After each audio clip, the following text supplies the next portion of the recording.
Welcome to session 11C, Formulation of Post-Disaster Rehabilitation and Recovery Financing Program. My name is Fides Borja. I'm the World Bank DRM consultant and former Assistant Secretary of the Office of the President. At the end of this session, the participants will be able to conduct post-disaster budget review based on the post-disaster needs assessment results, identify the different sources of financing based on the local disaster risk financing strategy, and draft the post-disaster rehabilitation and recovery financing program. So in this session, we will discuss the key activities in formulating financing programs for disaster recovery, because ultimately, the goal is to recover from disasters by implementing the rehabilitation and recovery plan. So critical in ensuring the implementation of the rehabilitation and recovery program is the availability of budget and financing resources. The conduct of the activities that we will be discussing today will help ensure that the funds will be generated and that budget will correspondingly be allocated to the identified recovery programs, projects, and activities. So first activity is the conduct of the post-disaster budget review. And this is simultaneously being conducted while the post-disaster needs assessment is still being drafted. Since there are simultaneous activities that are ongoing, it is important that LGUs and government are aware of who does what, who is in charge of the PDNA, and who is in charge of the conduct of post-disaster budget review. So usually for the budget review, these are handled by the finance and budget agencies as well as by the budget officers of the LGUs and the concerned implementing agencies at the national level. So this activity will facilitate the early determination of the financing requirement, the available resources, and the funding gap and its recommended financing strategy. So to quickly quantify the economic cost of the disaster or early estimates of needs, the initial PDNA results provide an initial estimate of needed interventions. So we know that the conduct of PDNA usually takes time because it requires field validation, data gathering, and other related activities. The key here is not to wait for the completion of the full PDNA. The LGUs and government agencies may make use of the initial results of the PDNA as well as other available information. So this may include the baseline data of the affected LGUs, as well as the science-based scenario building. Through this, the government may already pre-identify the possible disaster scenarios and the projected impacts. So you may already identify what are these critical infrastructures that may be affected or impacted by the disasters. So if you already have information that are already available on what and where are these critical infrastructures, such as hospitals, school buildings, the houses or families that are living in disaster prone areas, then you can already pre-identify its possible impact.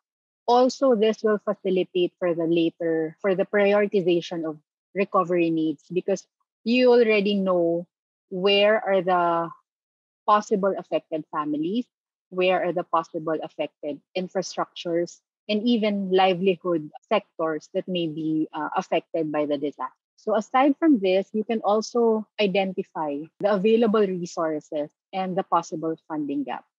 Most often, there is a funding gap because recovery takes a lot of resources from the government.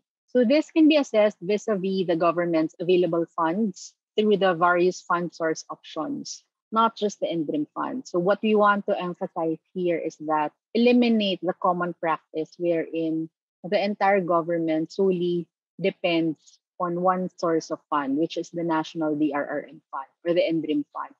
We know that the access to this fund takes time also.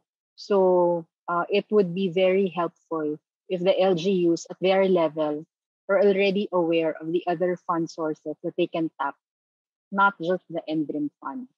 The next activity is the resource mobilization. And this will come in when the overall resources of government are not enough to cover for the entire recovery needs. In cases of massive destruction, an appropriation of a supplemental budget or an appeal for external or international financing assistance may be needed. And this has been done in the past wherein government would issue supplemental budget based on the identified financing requirement, and that appeal for external or international financing assistance were conducted also in the past. Um, this has been done post Typhoon Haiyan, as well as for the recovery for Marawi. So in most cases, external resources also cover funding for medium to long-term projects and activities, particularly in cases of large-scale disasters.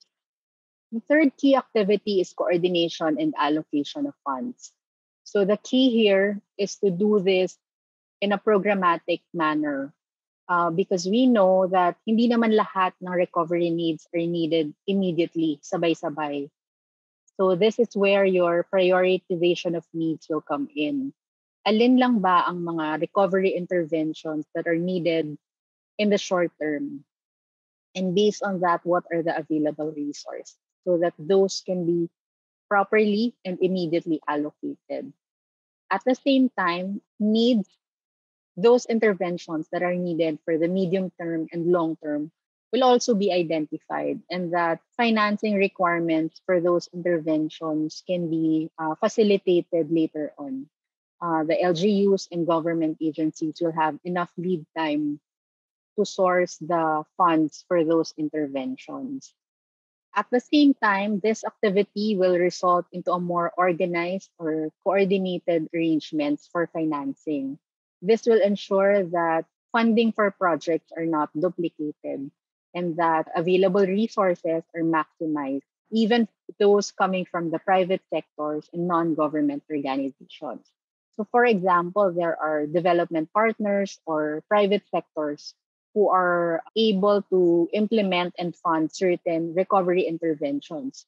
So the LGU will be in a position wherein they can direct these partners, these stakeholders, to where they are needed the most. So they may assign certain PPAs, or let's say X number of barangays.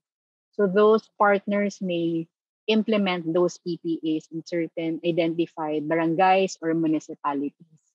And so those that are not yet covered, then LGUs may secure funding for those remaining needs. The next one is the funds flow or PFM system.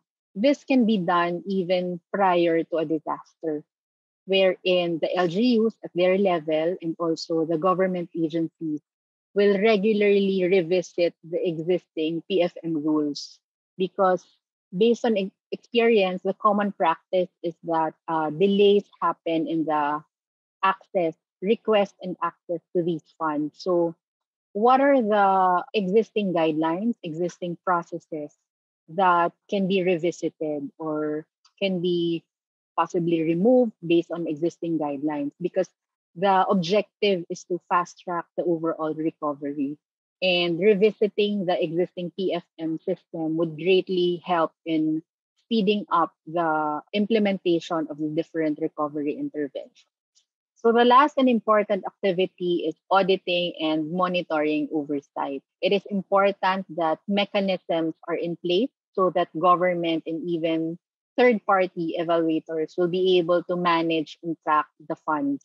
Where are the funds going? Saan sila na-implement? Saang barangay ang wala pang funds na nabibigay? But this will be discussed to you extensively in your next session on monitoring and evaluation. Now I will show you the template that we have developed to guide you in the development of your local disaster risk financing strategy. So this is based on the different fund source options that are available to you. And we think that through this template, it will guide you on how you will develop your financing program for the overall rehabilitation and recovery. So let me quickly go through this template with you. Here, you will identify based on the different fund source options that are available to you, alin doon ang applicable to your LGUs? Alin doon ang pwede nyong magamit in the event na magkaroon ng disaster and kailanganin ninyo? So you identify it here, and then you'll also provide the legal basis, short description, so that offhand you have an idea what are the allowable projects here, what are the, para saan itong mga funds na ito. Also, you have here the approving authority, because with the different fund sources, we know that there are different approving authorities. Naturally, there are different approval process required for each fund source. So in some cases or in some fund sources, this information is already available in the guidelines or issuances of, for example, BBM or other concerned agencies.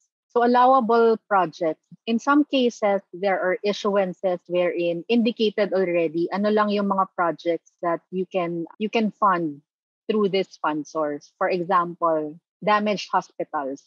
So you can immediately see na for this PPA, for the damaged hospital, pwede ko siyang kunin dito sa fund source na to. And the next one is maximum amount ceiling. So similar with the allowable projects, there are issuances na naka-identify kaagad. Ano yung maximum amount ceiling lang. So that you'll have an idea na this is my limit for this project if I will source it from this fund. And so I can program or look for other fund sources for the particular funding gap nung PPA na yon. And so this template is very straightforward. You can expand this, you can add or delete certain information that you think are useful for your LGU. So for example, you may add here if there are sample project templates that you will need by the time na magre-request na kayo for this certain fund source. So these are the things that we suggest and we encourage you all to have and prepare in advance prior to disasters, because we know that during and post disasters, there are several overlapping activities and all those things are urgent and needed, diba? So with this, the LGUs will have a head start ng, for the subsequent implementation of the recovery PPP. And so we hope that you will regularly update this and make use of this simple template. So to close this session, it's important to remember that having a local disaster risk financing strategy in place pre-disaster and integrated in the overall preparedness and recovery plans would help ensure that recovery interventions are fully financed. And lastly, a duly funded rehabilitation and recovery program gives the government the credibility and creates public trust that projects and activities will be implemented. So thank you and stay safe.